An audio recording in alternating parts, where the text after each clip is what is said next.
Handa na ba kayo? Naku, sana bigyan ko ng hustisya yun, ano? Dahil handang-handa na po sa ang nag-iisang si Ate Kuring sa bagong face-to-face harapan. At para bigyan po ng mukha ang balita, Mobile Journal Denise Valdesancho. Nandito na ang bagong mukha na haharap tuwing hapon para sa face-to-face harapan.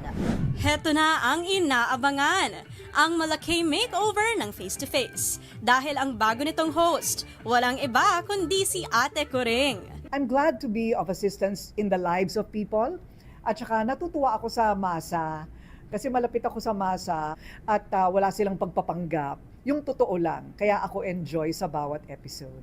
Present sa contract signing sina MQuest Ventures and Signal TV President and CEO Jane Jimenez Basas, MediaQuest Group Finance Officer John Andal, at si TV5 President and CEO Guido Zaballero. At ang revelation ni JJB, big idea pala ito ni Kuya Will.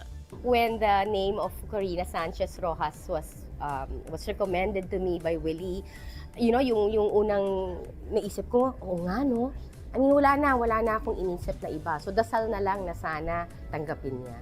Kasi yung mga situations na nire-raise sa show, not just mentally stressful, but emotionally stressful. And you need somebody na merong capability to navigate that conversation.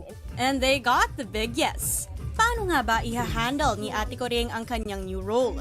I believe in research, I believe in science. Meron talagang nakapasok na aral na nakabase sa impormasyon and facts. And that's what we want to bring out also in the show. So, natututo din ang tao.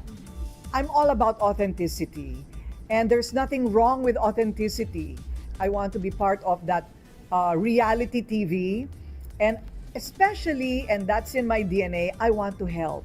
Nagsimula na rin ang shoot kaya hindi na rin maitanggi ni Ate Kuring ang excitement. Loved it. I love yung mangkukulam. So, manood kayo kung ano yung mga drama, comedy, at saka action na nangyayari sa bawat episode ng Face to Face. Sinong sisimangot? Sinong ngingiti?